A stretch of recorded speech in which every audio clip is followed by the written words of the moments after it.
1, 2, 3. Yes, it's the Late Late Breakfast Show with your host, Bernie J. Mitchell. Are you in? Are you in?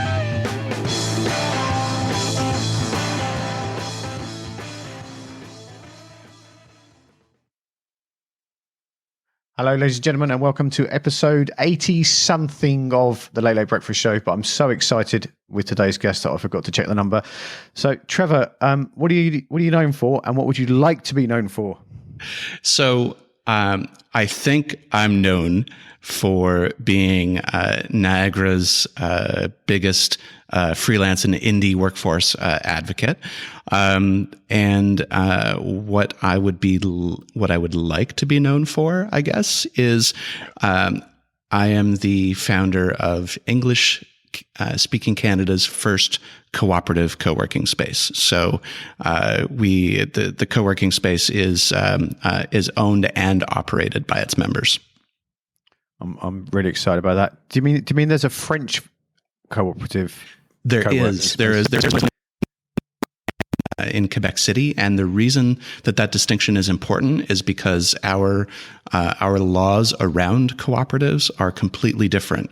Quebec's are based on France's civil law from many hundreds of years ago, and ours are based on English common law.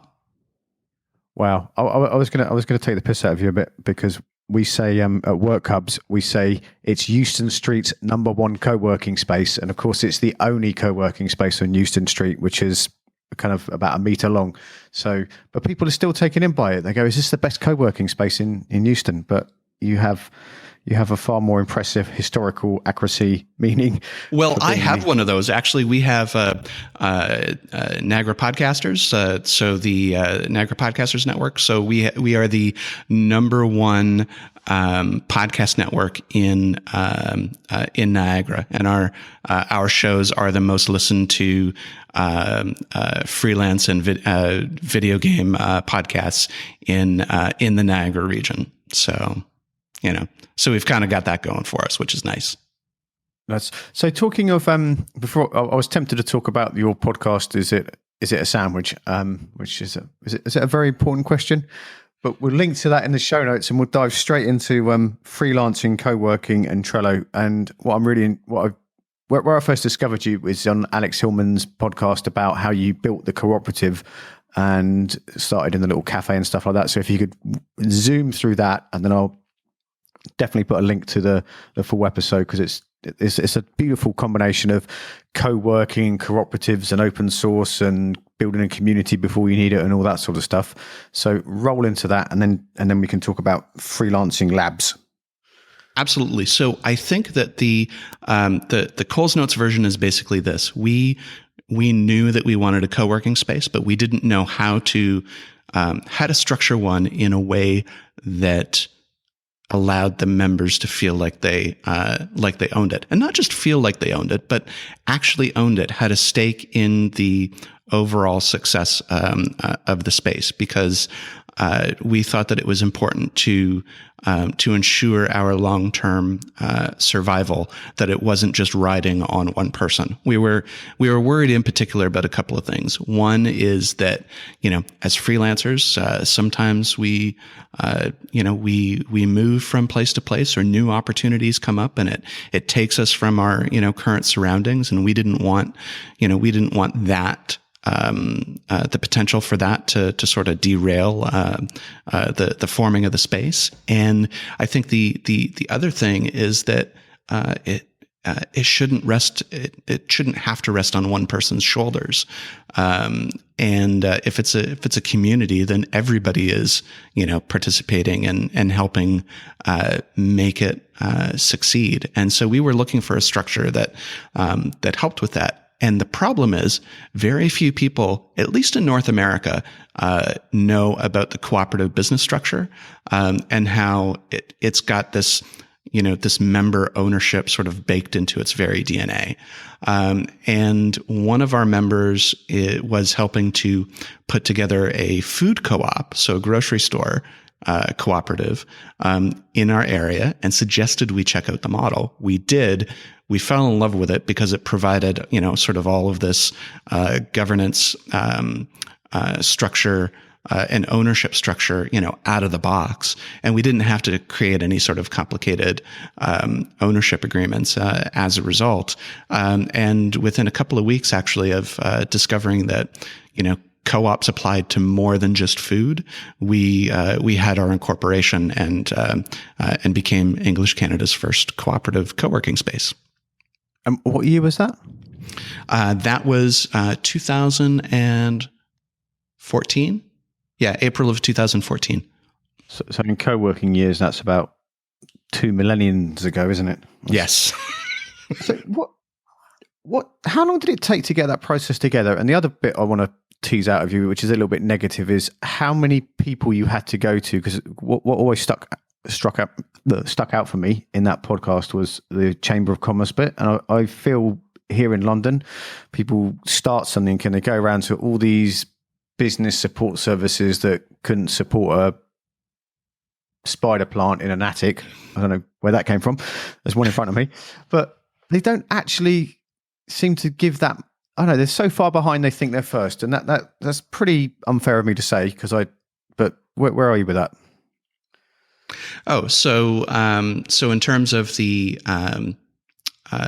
we have very strong relationships with our local economic development teams. So both our the way Niagara works is that we have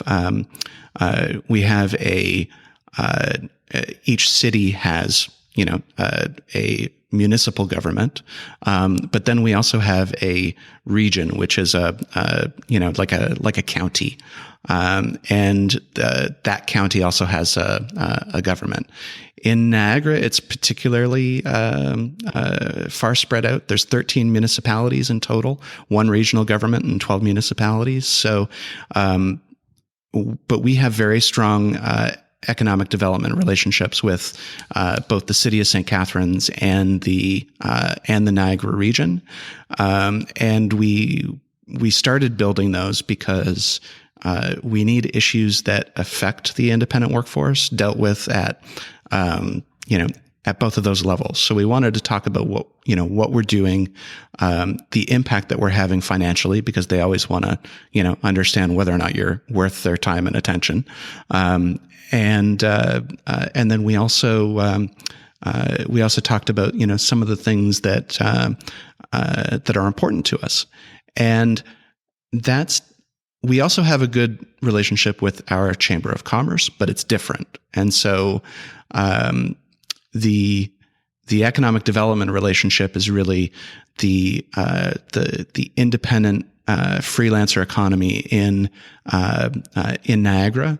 We're tracking Cowork Niagara's sort of economic impact, and we're generating about $5 million a year in immediate observable economic impact. And so what I'm talking about with things like that are the incomes that all of our members are making, the amount that they're spending in the downtown, and we calculate that by by things like we're tracking the amount of rent we pay, we're tracking how many times like the average number of times our members go out for lunches, which is really a lot.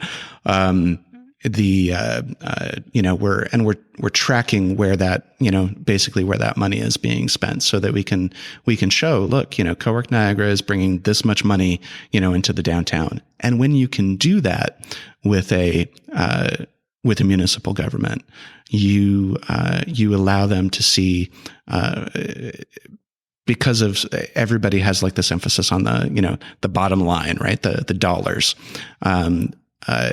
You need to start the conversations, I think, often with those numbers. But then you can include the other benefits, the less tangible benefits, as part of the conversation. But you need something measurable to bring to them. So we showed them our economic impact. We showed them our sort of long-term plan. We want to have a co-working space in every municipality in the region that's capable of supporting one within the next 5 years. And then we started talking about some of the issues that are preventing us from doing that. Right. What was can I cut in it before we go too far away? The 5 million. How does that compare to garages in the local area or hairdressers? Because in the sharing economy last year, people would say the sharing economy is worth 80 gazillion pounds to the GDP in the UK, and no one ever said, that might be a really small amount compared to hot dog people selling in central London or something. I don't know, but is it, because that is not an insignificant amount of contribution to the community, but is that like right down the bottom of it or right up the top, or? No, so I would say that it is. I don't know for sure, but in knowing some of the other businesses that are of a similar size, especially in the downtown core, I'd say we're a little bit at the higher end, especially when you start to to look at to look at it in terms of employees. We're starting to see that our freelancers are earning significantly more than people who are employed, as even doing similar jobs. And there's a number of reasons for that, but a lot of it has to do with the self direction that a freelancer can take with their career. Ultimately, allows them to earn more. But my guess is, just based on who else I know is in the area, that we're at the higher end of that spectrum for a group that also has like a similar size. That's really interesting.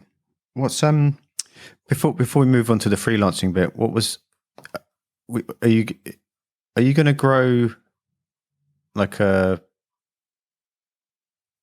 I'm trying to remember what you said 2 minutes ago. Oh, so we want Cowork Niagara wants to have a co-working space in every municipality in the Niagara region that is capable of supporting one. So there are, like I said, there's 12 municipalities in this area. If you were to look at Niagara on a map, it's basically the stretch of land in Canada that's between Lake Ontario and Lake Erie. Right. So, I forget how many square kilometers it is, but we only have a population of 400,000 people. So, we have a very low population density, which means that our transit system isn't very well defined, which means it's difficult for people to get from one municipality to another without an automobile for transportation. Right. So, and people shouldn't have to, drive, really drive at all in order to get to their work. Like we live in 2016. Most people can work remotely.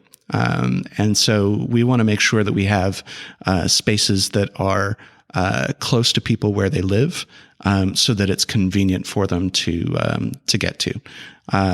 So the framework that we've developed in terms of building the space in St. Catharines, which is the largest of those 12 municipalities, we feel will carry over into some of the other municipalities, and so we're now sort of starting to reach out to folks in those communities and lay out how this framework works, and sort of getting them working through the process of building community first, so that once they're done that process, they have a community that they can just put in the space.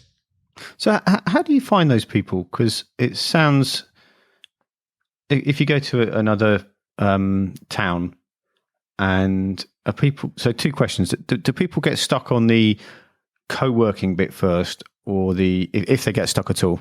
That's a bit harsh of me, but do they get stuck on the co-working bit first, or do they get stuck on the cooperative bit? And how do you, because if there's 50,000 people in a town, hypothetically speaking, there must be 50 people that would like the idea of going to a co-working space if they could be found. So, absolutely, and it is still really difficult to find them. We have. It's funny that you sort of mentioned that 1 in 1,000 because there's 400,000 people in the Niagara region, and on social media, our Facebook group, which is fairly active, has almost 400 people following it. Right, so we consider social media to sort of be our first means of connection, but we're also, this is actually where local chambers of commerce, I think, come into play, at least for some level of networking and interaction. But when I first started looking for people for the idea behind Cowork Niagara, I would just work in cafes and strike up conversations with people and basically, ask them how they felt about working in a cafe. And the most common response was that, sometimes I actually really like it a lot, but then there's other times where it's too noisy or there's no seats. And I just really wish there was, somewhere else I could go. The library is too quiet. Right. So, and then we'd have, this conversation, but I think it really happens, just one conversation at a time. And it's difficult to scale that, but I don't know about you, but I've found a lot in community work. It's it really is built one relationship at a time, and it doesn't scale. But it's one of those things where you're working for effectiveness, not efficiency. And there's a point at which you reach enough of a critical mass that it starts to happen more quickly, and you get that efficiency. But especially at first, it really relies on the relationships that you can form. How much of that do you think is to do with our own confidence and understanding of what we're trying to do, like the efficiency level? Like, because it's very easy. It'd be very easy for us to sit there and go, "Oh, I've got this great idea for blah, blah, blah, blah, blah." And then if we went away and tried to explain that to someone else, it might fall apart. But as you get more momentum in your confidence, do you think it just snowballs? I think what happens is that you, through all those interactions, you start to discover the story that works for your audience. And for us, our turning point in terms of our story was we Cowork Niagara for actually its first 2 years. So a year before we started and a year after we started, we've actually been trying to put the Cowork Niagara together. I'd say we've been together as a group for about 3.5 years. So really, just before we started, we usually struggled with the story. But this is why the jellies that we were doing were so important. And the jellies are the meetups that you do in a common space that's not a co-working space, right? So we had a cafe that was in the downtown that offered Wednesday afternoons to us to basically use the space. And I think that even during that time, we struggled with our message and our story, because we were, I think a lot of it was too focused on the space. When that changed was when we really took up the mantle of, we are here to support Niagara's independent workforce. Independent workers are often taken advantage of. They are, they are subject, frequently to non-payment or, requests to work for, exposure, that sort of stuff. And if they don't manage their practice properly, then it can be very precarious work. And so when we said, we are here to support Niagara's independent workforce, and here are some of the things that we can do, and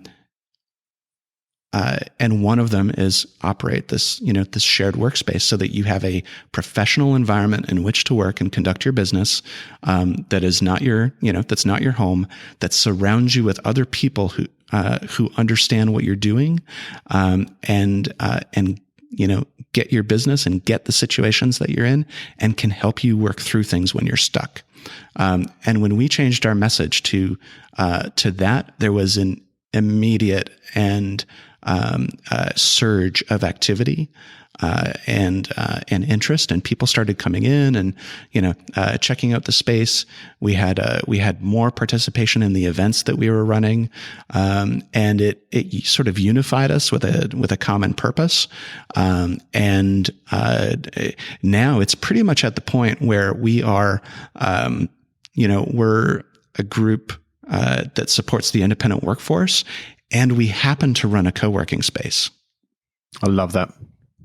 That's such a nice place to be. Yeah. What was you touched on something there, because there's the podcast about getting paid, which is which I'll link to in the show notes. And do you know is it Matt Monroe? Fuck you, pay me. Oh, Mike Montiero. Yes. Mike Montiero. Yeah. Great. So I saw that. The first time I saw that was about 3 years ago. And I threw that on my, I basically, had YouTube still open, went into the jelly at the cafe that we were doing and showed that to everybody. And I was like, see, this doesn't just happen to us. Although in Niagara, I do think it happens, we haven't tracked numbers yet, but we want to. Intuitively, I feel like it happens here more than in other places. But the numbers that I quoted in that, in the podcast were from Freelancers Union, because they actually did the tracking of it, and there's some interest in reproducing that study in Canada. But Mike just he nailed it, right? Like the work the creative work that you do, even in its early stages, has value, and you deserve to be compensated for it. As knowledge workers, our value is in the fact that we use our brains to solve problems for people. And that process can be messy and inefficient and, sometimes not always look like work, but it is work. And we deserve to be paid for it. And when people just decide not to pay you, like you're like you're a supplier who they think is going to go out of business or something, or for whatever reason, it's theft. If there are protections in place for employees who, when their employer doesn't pay them, there's a recourse for that employee to get that money. And that doesn't exist in the same way, for freelancers, right? So, it's a huge issue, but it's being able to talk about stuff like that starts to resonate with other freelancers and lets them understand that they are, our community gets the things that, that trouble them. That was one of the biggest values I've ever got out of a co-working space. And we had this little group where we'd sit around, we called it the creative crew. And some of it was people from a networking group, and some of it was people in a co-working thing. And we were all like really excited for the first few sessions. And then we started talking about like, actually, this isn't, what we're doing isn't working quite as well as we'd like it to. And one day we went around a table and all just said what our day rate was. And there were a couple of people who said, oh, my day rate's like $150 a day or £150 a day. And we were like, what are you doing? That's mental. Oh. Yeah, it's like sometimes I can get 10 days work at that rate, which if you think about it is like, that's about 1,000 whatever currency you're in a month, which kind of sounds okay. But for that guy's skill level, people were just taking the piss out of him.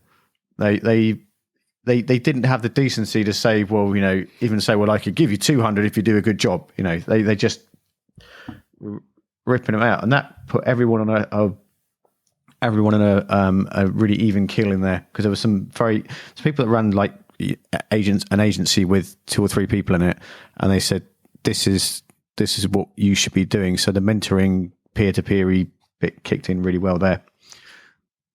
Definitely. And so another example of that is we had a member who did some work with a client and didn't get paid. Well, not had, we still have her, but she approached some of us for advice on what to do, and we just started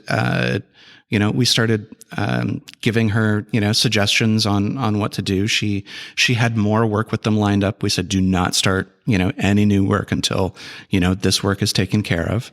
And then we started calling people that we knew who knew those people, and, just trying to exert some pressure on moving the situation forward. We did it in a delicate way.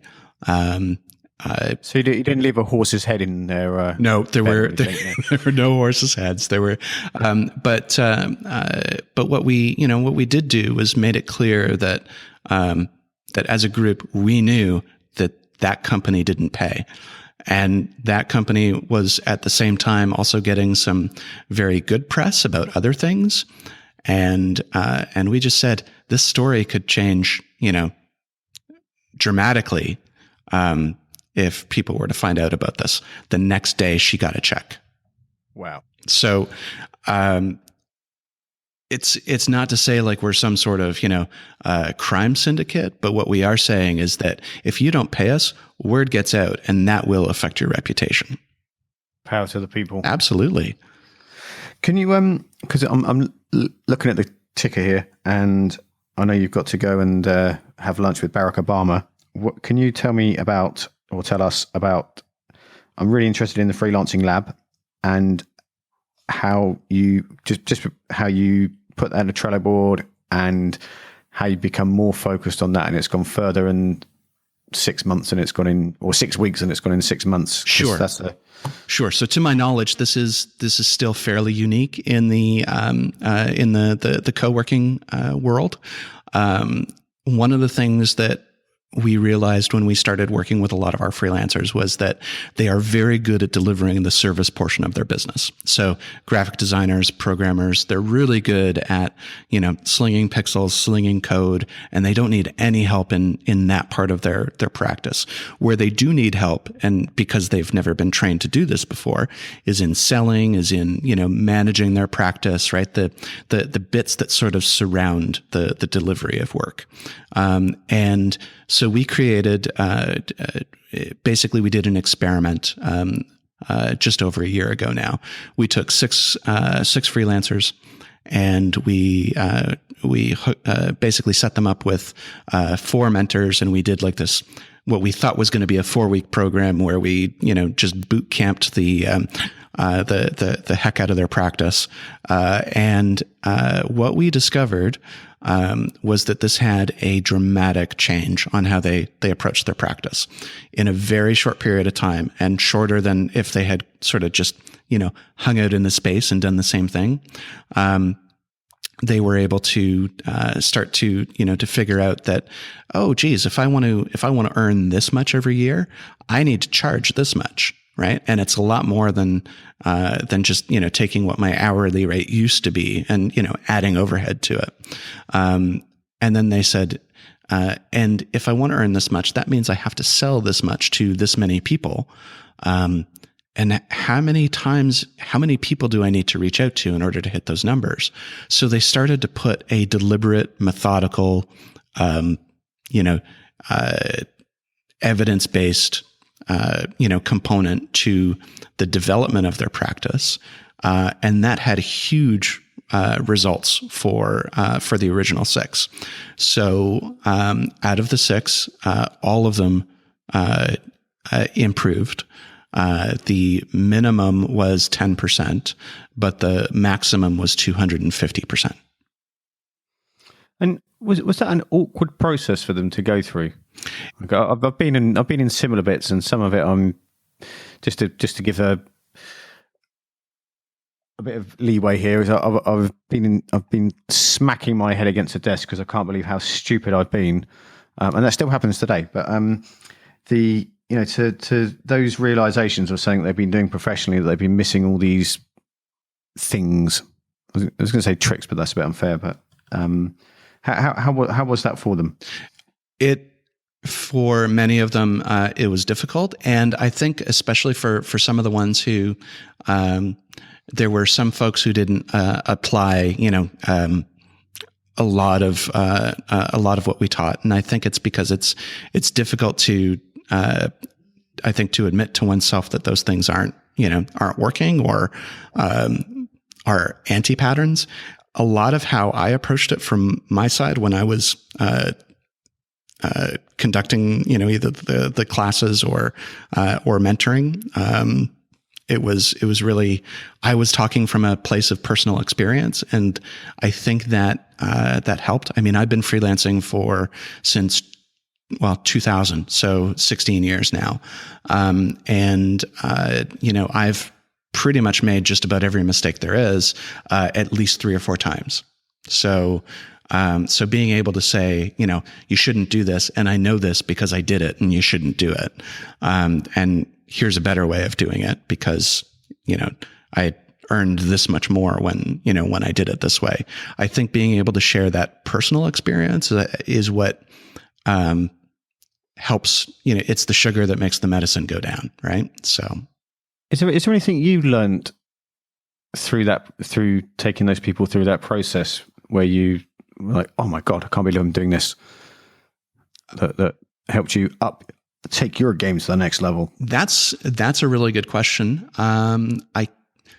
If I were to say anything, it is the emphasis on the discipline part. I've always known that it's important, but I'm just as guilty as anybody of sort of letting it slip, right? Things are good, so you don't have to pay attention to those things, anymore, and or at least for a while.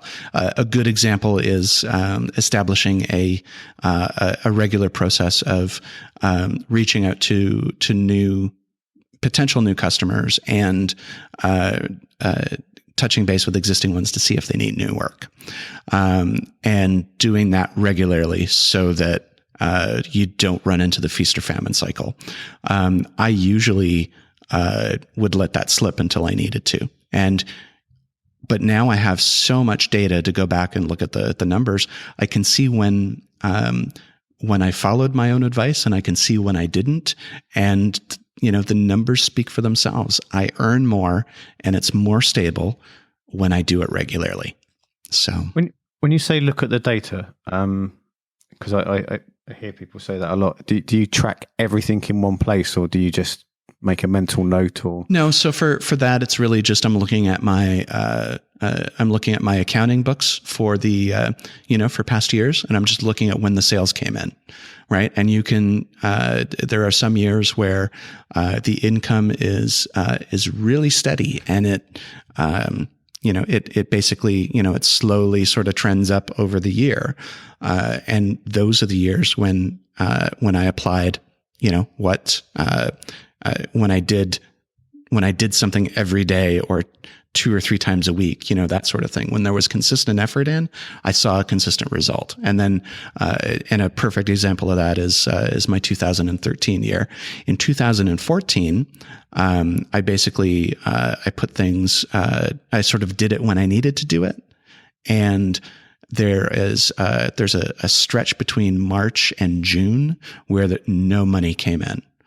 And then there's a stretch between, like all of October, no money came in.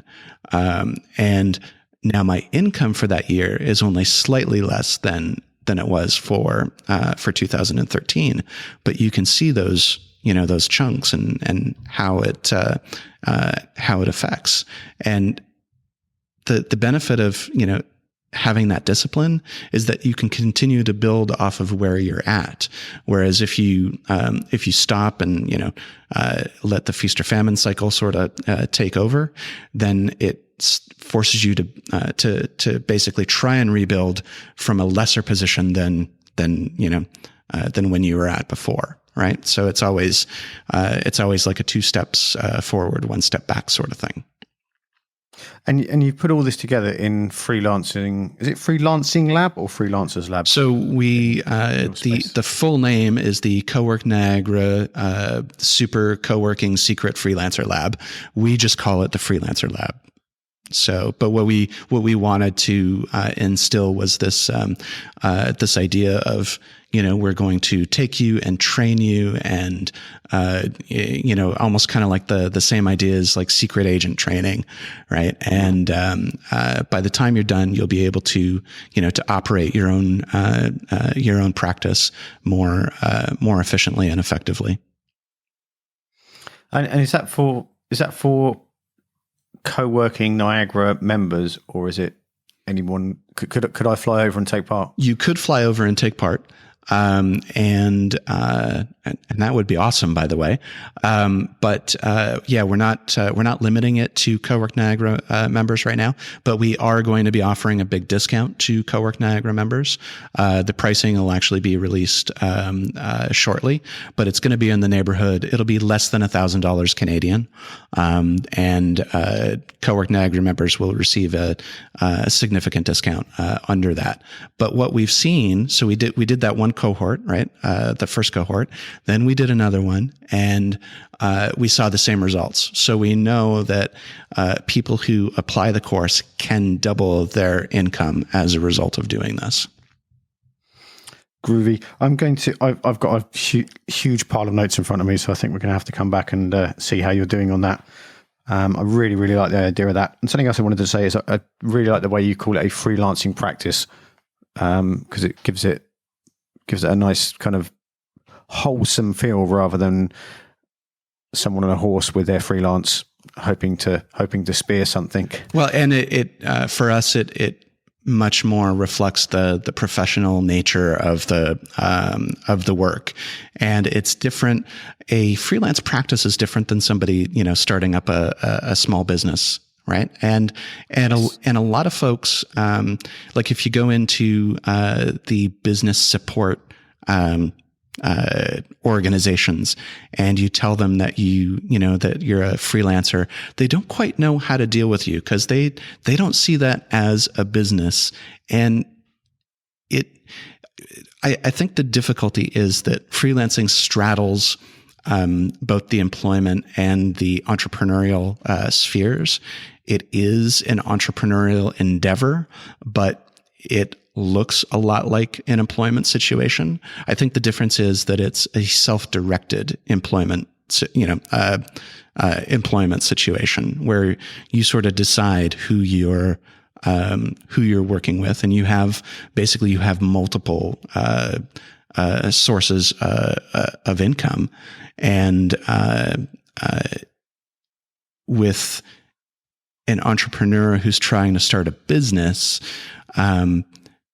they're not working for, agencies and stuff might work with multiple clients, but what they're trying to do is create a business where the income comes without them having to put in the effort, right? So there's they put in the effort up front, and then later they enjoy the results without putting in effort. And then a freelancer, their practice is their business is in selling basically their billable hours. And I think people can be both, but I think there is a clear difference between the two. There's a great podcast in Seth Godin's School for Startups, one of the first, which is like a 12 series podcast. Yes. And there's the one where he says, are you a freelancer or are you an entrepreneur? And I listened to that about 4 years ago, and I thought, that's where I'm being a dickhead, because I've been trying to be a entrepreneur when really I'm a freelancer, because I love that. I'm really, really happy and comfortable in that kind of position. But running a business is horrible for me. Yeah, and it's like one of the things we tell freelancers is, one of the key distinctions is, most freelancers aren't looking to hire other people. Now they'll partner and they'll collaborate with people on projects, but they don't want to hire employees and run them. And I think if you're starting to make that choice that that you want to move into that more, managerial or director, type role, then you're making that shift from freelancer to entrepreneur. Right. So, and it's okay to want to run a practice and not want to hire employees. It's fine to want to have an income and, sort of, call your own shots, but not have to manage other people. And one of the things we saw was that when we first started talking about, freelancers to groups like the Chamber of Commerce, and we also have a Small Business Enterprise Center, right, who helps, those types of entrepreneurs start up their businesses. When we talk to those people, they were trying to figure out where the value is, because they're like, well, you're not creating any jobs. Like, we don't have to. We're looking after our own. The great thing about freelancing is if you have the estimates in Niagara put us there are somewhere between 4,000 and 40,000 independent workers in Niagara, depending on how you cut the numbers. And if we teach all of them how to run more stable practices, you can never lay off those people all at the same time like you could with a large employer. And that means that our local economy is way more resilient as a result of having that type of, employment situation than bringing in 2 or 3 really large employers and, giving them jobs. And they can earn more while they're doing it, right? Who doesn't want to have that in their communities? And it's by having conversations like this, at our municipal and regional levels, that people are now starting to understand what we're doing. But man, it takes a long time. That is brilliant. We will definitely be back for another episode of this, because I'd love to. Scribbling questions. So part 2, when it happens, will be about cooperatives and building them together. The bit about 3 large employers could leave town in one go versus you can't make a load of freelancers unemployable in one go is really obvious, but I've never thought of it. But don't tell anyone. Where can we find you online, Trevor? And give us some links to hunt you down on the Canadian internet. So Skype, Twitter, Facebook, all of the services. You can find me at Trevor Twining, all one word. You can I blog at trevortwining.me.